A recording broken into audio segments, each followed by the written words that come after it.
예, 그리스도는 만유의 머리의 중심이십니다. 신성한 경륜 안에서 그리스도는 만유의 머리와 중심입니다. 에베소 1장 22절에서 만물을 그 발 아래 복종하게 하시고, 하나님은 그리스도를 우편에 앉히셨고 만물을 발 아래 복종케 하셨습니다. 그를 만물 위에 교회에게 머리로 주셨습니다. 만물 위에 머리 되심은 하나님으로부터 선물로 그리스도에게 주어졌습니다. 이것은 하나님이 그리스도를 교회에게 선물로 주다는 것을 의미하지는 않고, 하나님이 그리스도에게 만물에게 머리 되시는 것을 주셨습니다.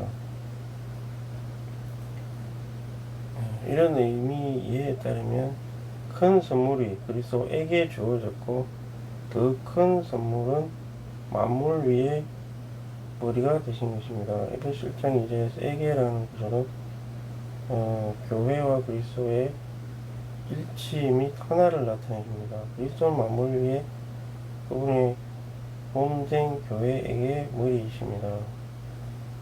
에베소 1장 10절에서 읽어보면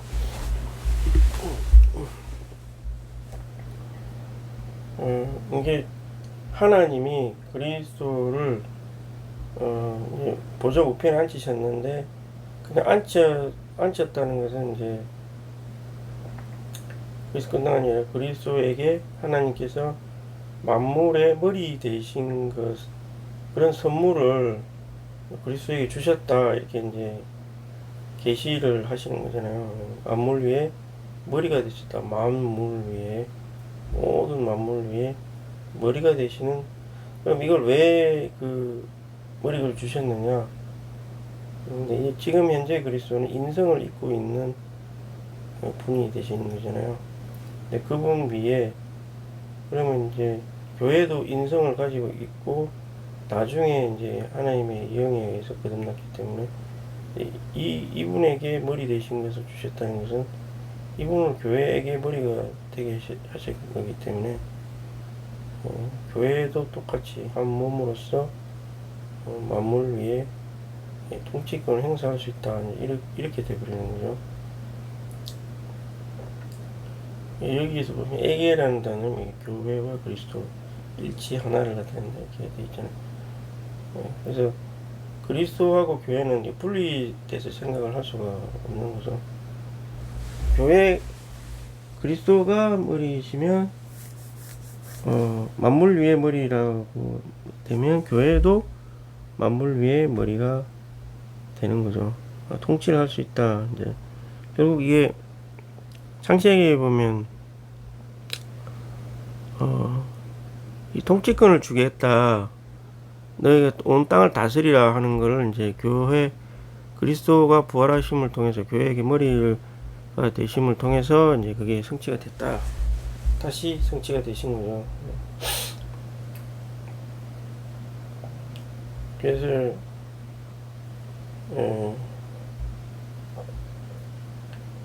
1장 10절 때가 찬 경륜을 분별하여 왜 하늘에 있는 것 땅에 있는 것이 다 그리스도 안에 통일되게 한다. 이 하나님은 그리스도를 만물의 머리가 되게 했다. 하나님의 모든 분배하심을 통하여 만유는 새하늘과 새 땅에서 그리스도 안에서 통일될 것이다. 이것이 하나님의 영원한 경륜이 될 것이다. 여기서 분배라고 번역된 단어는 경륜으로도 번역할 수 있다. 그분 자신 안에서의 분배. 때가 찰 때 만물을 그리스도 안에서 통일시키는 것이다. 그렇습니다. 통일이 된다, 이렇게 있는데요.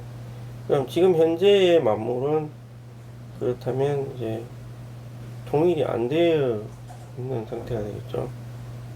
각각. 그래서 이제 헬라를 보면 각각의 머리를 통일된다는 말의 의미가 각각의 머리를 없애서 하나의 머리로 이렇게 이제 통합을 한다, 그런 의미로 이렇게 통일이라는 말을 쓰더라고요. 각각의 머리, 각각이 다 머리가 되어 있다 하는 거죠.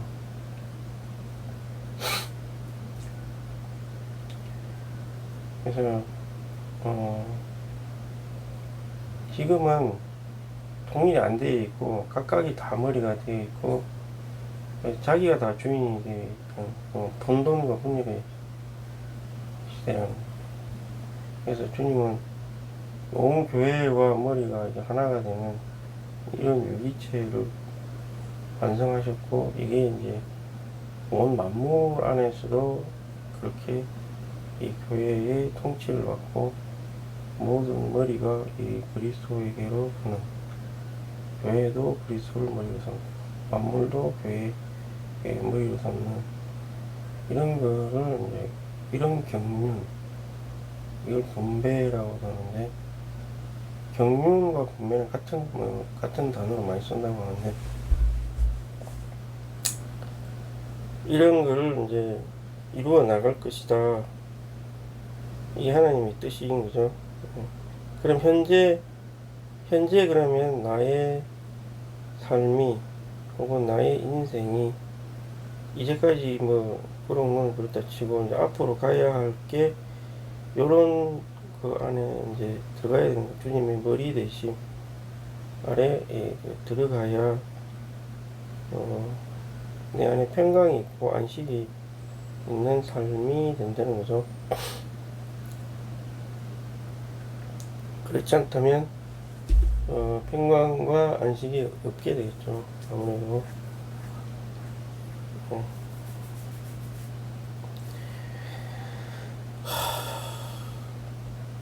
우리가 사람이 사실 뭐 영적인 세계에서는 이게 완성이 되어 있다고 합니다. 이미 시간, 영혼 이게 차이가 있는데요. 하나님의 창조의 원칙은 생각을 하고 말을 하는 순간 그게 완성이 돼요. 근데 이걸 실제화 시킨 게 이제 주님이 시간 안에 와서 십자가 인생을 거치고 성천에 있을 때 이제 완전히 이게 이제 시간의 영역과 영혼 안에서의 영역이 이제 하나로 이렇게 된 거고, 그럼 지금 현재 시간 안에 살고 있는 교회가 이 분배를 끌어와야 되는 거죠. 끌어와서 이 기도를 통해서 이걸 끌어와서 기도든 뭐 합당한 실행이든 주님을 체험하는 거든 그렇게 해서 이걸 끌어와야 되는 거죠. 이거를 어떻게 끌어올 것이냐가 문제가 되겠죠. 우리는 이게 이제 새하늘과 새 땅에서 그리스도 안에 통일될 거다. 모든 분배하심, 만세에 걸친 모든 분배하심을 통해 있게 될 것이다. 이것이 영원한 경륜이다. 분배 경륜. 그래서 경륜 또는 분배가 때가 찰 때 만물을 그리스도 안에서 통일시킨다. 그래서 이 우주는 통일되는 과정이 있다. 그리스도의 만물이 통일되는 과정이 완성되지 않았기 때문에 여전히 파멸의 상태다. 그래서 어떤 것도 파멸의 상태가 계속 되어 있지 않을 것이며 어떤 것도 떨어져 있지 않을 것이다. 만물을 통일하게 될 것입니다. 하나님의 경륜은 그리스도 안에서 다 통일돼 주가 머리 중심되어 만유바닥뿐 그리스도가 중심되고 하나님은 빛이다. 보좌에도 주 하나님 닮아 모두 이루게 됩니다. 에베소 1장 10절에서 경륜 안에서의 그리스도는 만유의 머리시고 만유의 중심이십니다.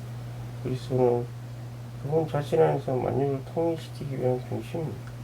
우리는 바퀴의 축을 사용할 수 있습니다. 축이란 모든 바퀴 살들을 존재시키는 중심입니다. 축이 제거되면 살들은 붕괴됩니다.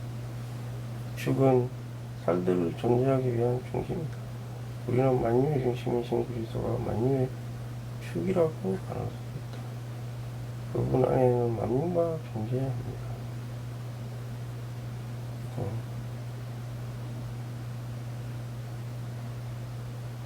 이렇게 되고요. 그래서 이 축이 있기 때문에 이 살들이 이제 이렇게 있어갖고 요 바퀴의 예를 많이 들더라고요.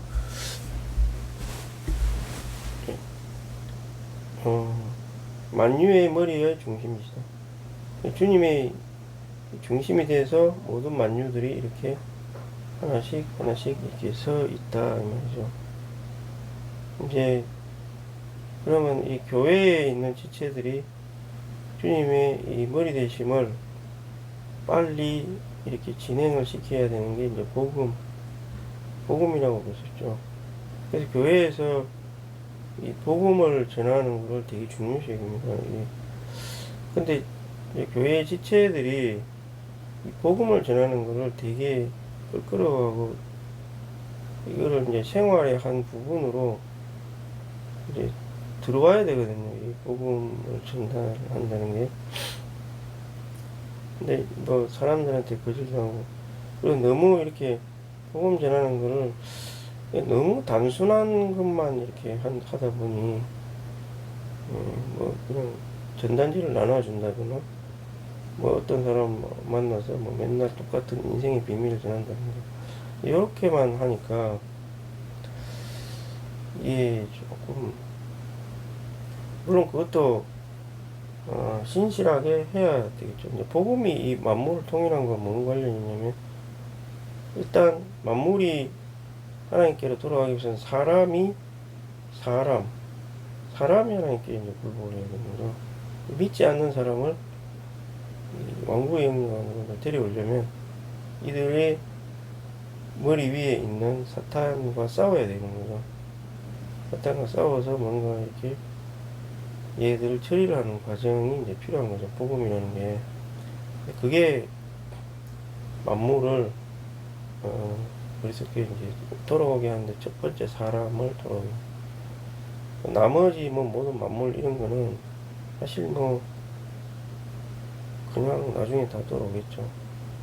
이런 거는 많이 신경을 쓰면서 사람을 이렇게 주님께 데려오게 하는 거는 별로 신경을 안 쓴다거나 뭐 헌신을 하지 않는다면 사실은 점점 누림이 줄어들겠죠.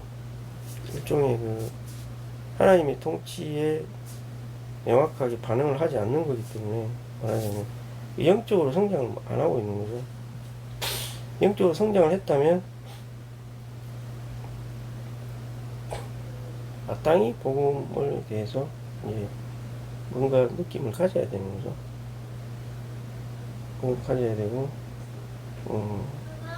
이 시대 안에서의 움직임에 대해서 아빠, 예? 일 찍어야 돼. 많이 생각을 하게 되겠죠. 가야 돼.